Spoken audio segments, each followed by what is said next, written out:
আসসালামু আলাইকুম দর্শক, আমি রাত হয়ে গেল আজকে অফিসে আসতে আসতে। এখানে কে?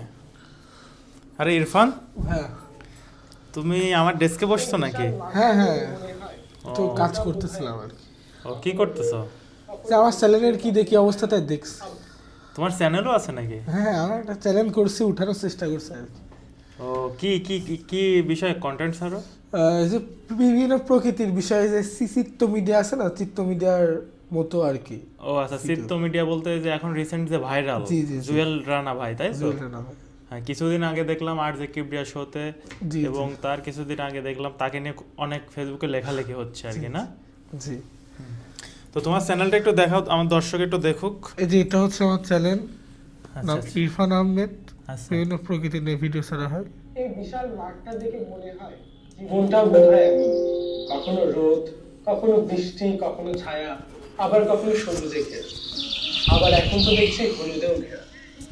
মানুষ ভাবে তার সমস্যাটাই সব থেকে বড় সমস্যা, কিন্তু প্রকৃতি কখনো অভিযোগ করে না। ধানের আলের ওপর থেকে খালি পায়ে এভাবে কখনো হেঁটে দেখেছেন? বিশ্বাস করবেন নাকি জানি না, আমি এই প্রথমবার হাঁটছি, তবে এ এক অন্যরকম অনুভূতি। সত্যি কথা বলতে আমি শহরে থাকি এবং একটু শহর থেকে বাইরে বেরিয়ে এসে গ্রামে আমার এক ভাই বললো যে আলের উপর দিয়ে হেঁটে দেয়, তো হেঁটে আমি একটা অন্যরকম অনুভূতি পাচ্ছি। আপনারাও শহর থেকে বাইরে বেরিয়ে এসে এমন ধানের ক্ষেতের আলের উপর থেকে একটু হাঁটতে পারেন। আমি ব্যালেন্স করতে পারছি না, মানে হাঁটার অভ্যাস নেই, তো আপনারাও আমার মতো এই ধানের আলের উপর দিয়ে খালি পায়ে হেঁটে কিছু অনুভূতি সংগ্রহ করতে পারেন। ইরফান, তুমি তো অসাধারণ অসাধারণ ভিডিও বানাও দেখছি। জি জি, ভিডিও বানানোর চেষ্টা করছি আর কি। মানে এইগুলা ভিডিও আসলে ফেসবুকে দেখতে অনেক মজা লাগে, ফেসবুক হ্যাঁ। ইউটিউবে দেখতে অনেক ভালো লাগে, তাই না? জি জি। তাই ইরফান, তোমার ফিউচার প্ল্যান কি? মানে কি ধরনের কাজ কাম করতে চাও? আমার ফিউচার প্ল্যান হচ্ছে সামনে এসএসসি পরীক্ষা, এসএসসি পরীক্ষাটা ভালো করে দিতে হবে অবশ্যই। তারপরে হচ্ছে যে একটু আমার একটা নিজস্ব চ্যালেঞ্জ তোলার ইচ্ছা আর কি। নিজস্ব একটা চ্যালেঞ্জ তুলে টুকটাক কাজ করতে হবে। আর আমি যেই পেশায় আছি বর্তমানে সিনেমাটোগ্রাফি, সেটাও ভালো করে করতে হবে, এই আর কি। বুঝতে পারলাম। তো প্রিয় দর্শক, আপনারা কিন্তু অনেকেই জানেন না, বা অনেকে হয়তো জানেন যে আমাদের ইরফান কিন্তু সিনেমাটোগ্রাফার, মানে ডিওপি। মানে আমাদের যেসব নাটকগুলো আপনারা দেখেন ওইগুলোর কিন্তু ম্যাক্সিমামই ইরফান ক্যামেরা করে, মানে সিনেমাটোগ্রাফি করে। তো ইরফানের হাতের কাজ কিন্তু অসাধারণ। ইরফান গত 2 বছর ধরে এই কাজে আছে। তো ইরফান, তোমার সিনেমাটোগ্রাফি করতে কেমন লাগে? হ্যাঁ, আমার সিনেমাটোগ্রাফি খুবই পছন্দের কাজ, খুবই দারুণ লাগে সিনেমাটোগ্রাফি করতে। খুবই ভালো লাগে। মানে হ্যাঁ, এই খুব পেশায় তুমি থাকতে চাও ভবিষ্যতে? হ্যাঁ হ্যাঁ, এই পেশায় থাকতে চাই। আমি হচ্ছে প্রথমে আমার এক ভাই বলছিল যে তুমি ভিডিও এডিটিং শেখো।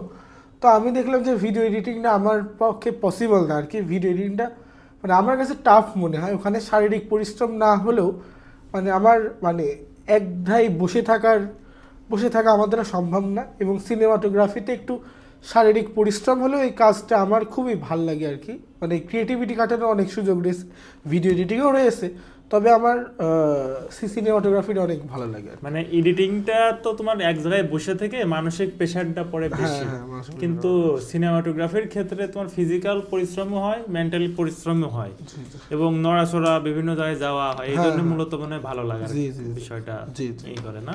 জি যাই হোক, তো তুমি তো এখন ওহি মিডিয়ার সাথে আছো, না? জি। তো ওহি মিডিয়ার সাথে কাজ করে কেমন লাগে? হ্যাঁ, ওই মিডিয়ার সাথে কাজ করে খুবই ভালো ভালো লাগে। অফিসে যারা রয়েছে সবাই অনেক ফ্রেন্ডলি। হ্যাঁ, সবাই খুব ফ্রেন্ডলি মেশে। তোর অফিসে সবার সাথে খুব ভালো বন্ডিং, খুবই ভালো লাগে আমার। আচ্ছা, আমার দর্শক অনেকে প্রশ্ন করে যে হচ্ছে যে ইরফান ভাইকে আমরা মানে নাটকে অভিনয় করতে কম দেখি, এর কারণটা কি? ও আমি হচ্ছে প্রথম অভিনয় করতাম। আচ্ছা। প্রথমত অভিনয় করতাম, তারপরে আর কি সিনেমাটোগ্রাফি শিখে সিনেমাটোগ্রাফিতে চলে আসছি। এখন হচ্ছে মানে ক্যামেরার পেছনে কাজ করা হয় আর কি, সামনে কম কাজ করা হয়। কিন্তু তুমি তো যথেষ্ট ভালো একজন অভিনেতা, তো তুমি কি তোমার এই প্রতিভাটাকে নষ্ট করে ফেলবা আস্তে না আস্তে? না না, আমি হচ্ছে যে সিনেমাটোগ্রাফির পাশাপাশিও টুকটাক ভিডিও করার চেষ্টা করছি। এখন যদি ব্যাকআপ থাকে তাহলে, মানে আমি যদি সিনেমাটোগ্রাফি করি, এখন যদি এমন কেউ না থাকে, যেমন শিহাবুই ভাই, সেও ক্যামেরা চালাতে পারে। এখন দেখা যাচ্ছে সে শুটিংয়ে যায়নি, আমি ছাড়া কেউ সিনেমাটোগ্রাফি পারে না, তখন তার আমার তো সিনেমাটোগ্রাফি করতে হবে, অ্যাক্টিং তো করার সুযোগ নেই।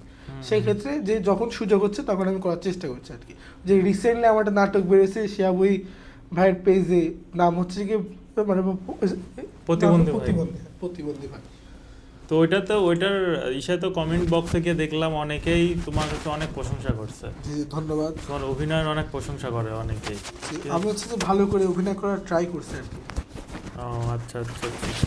যাই হোক, দর্শক তোমার থেকে আশা করে যে তোমাকে বেশি বেশি নাটকে দেখতে চাই, এই আর কি। তুমি টেকনিক্যাল একটা স্কিল শিখছো, সেটাও ভালো। হ্যাঁ হ্যাঁ অবশ্যই। তবে হচ্ছে যে তোমার অভিনয়টাও চালিয়ে যাওয়া উচিত। যেমন আমি কিন্তু হচ্ছে যে ওহি মিডিয়ার ম্যানেজারের দায়িত্ব পালন করি, পাশাপাশি শুটিংয়ে ডিরেকশন দেই, তারপরে নিজেও অভিনয় করি। তো আসলে একটা কাজের উপরে আসলে এভাবে তো ভাত হয় না। ওই জন্য আমার মনে হয় যে অনেকগুলো মাল্টিপল স্কিল শিখে রাখা, আবার এত বেশি মাল্টিপল শেখা যাবে না, ব্রেন একদম সব দিকে চলে যাচ্ছে। আমি একটা নির্দিষ্ট কাজে ফোকাস করতে পারছি। হ্যাঁ হ্যাঁ, ওই জন্য আর কি 2-3টা কাজ শিখে রাখা ভালো, মানে যেগুলো না জানলেই না, জি জি এই আর কি, তাই তো? জি জি। আমার মনে হয় একটা সেক্টরে থাকলে মানে টুকটাক মানে ওই সেক্টরে যে কাজগুলো আছে ওইগুলোর প্রতি ধারণা রাখা ভালো, হ্যাঁ, যাতে কেউ না থাকলে আমি ব্যাকআপ হিসেবে মানে কাজের যে বেসিকগুলো ওইগুলো, আর যে কোনো একটা বা দুইটার বিষয় আমি একদম প্রো, যে ওইগুলো অ্যাডভান্স পারি আমি আর কি। এটাই করা সব থেকে বেটার। আর ভবিষ্যতে কি তোমার বিজনেস করার ইচ্ছা আছে? হ্যাঁ, ভবিষ্যতে অবশ্যই। আমি হচ্ছে ছোটোবেলা থেকে চাকরির প্রতি ইন্টারেস্ট নেই, এবং আমার মনে হয় যে বড় হলে আমি একটা ব্যবসা করবো ইনশাল্লাহ। এবং ইরফান কিন্তু তার নিজের বাসাতে কোয়েল পাখিও কিছুদিন পুষছে। জি জি। তো কোয়েল পাখি পোষার এক্সপেরিয়েন্সটা কেমন ছিল? কোয়েল পাখি পোষার এক্সপিরিয়েন্স ভালো, তবে ওইটা করতে গেলে অনেক টাইম লাগে আর কি। সব মাল্টিপল কালে একসাথে করলে হবে না। যেমন পড়াশোনা তারপরে মিডিয়ার কাজ করে ওইটা আসলে করা যায় না, অনেক সময়ের ব্যাপার। এই জন্য মানে আস্তে আস্তে একটা সাকসেস করে তারপর একটা করতে হয় মনে হয়। এখন হচ্ছে যে পড়াশোনা করি, পাশাপাশি পড়াশোনা করি, মিডিয়াতে কাজ করি, পাশাপাশি আমার একটা চ্যানেল তোলার চেষ্টা করছি, মাঝে মধ্যে সময় দিয়ে আর কি। খুব বেশি সময়তে লাগে না, শর্টসের চ্যানেল তো ওই জন্য।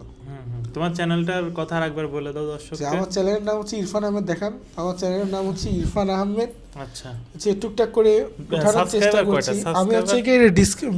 আমি হচ্ছে মিরাজ ভাইয়ের কাছে বলে ডিসক্রিপশন বক্সে চ্যানেলটার লিঙ্ক দিয়ে রাখবানে এবং কমেন্টও দিয়ে দিবানে, আপনারা যে একটু ঘুরে এসেন চ্যানেলটা থেকে। হ্যাঁ, সবাই কিন্তু বেশি বেশি সাবস্ক্রাইব করে দেবেন, কারণ ইরফান আমাদের ছোট ভাই, সে কিন্তু শখ করে একটা চ্যানেল করছে এবং তার উপস্থাপনাটা কিন্তু ভালো। জাস্ট একটু প্রবলেম হচ্ছে তার একটু কথা একটু জড়িয়ে যায়, এটা হচ্ছে যে প্রবলেম। এটা কোনো প্রবলেম না। হাসান মাসুদ যদি অভিনেতা হতে পারে তাহলে তুমি একজন উপস্থাপক হতে পারবে, তাই না? অবশ্যই অবশ্যই।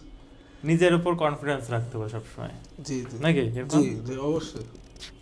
তো প্রিয় দর্শক, আজকের ভিডিওটা এই পর্যন্তই। এমনি একটু অফিসে আড্ডা দিচ্ছিলাম, তো মনে করলাম আপনাদের সাথে শেয়ার করি।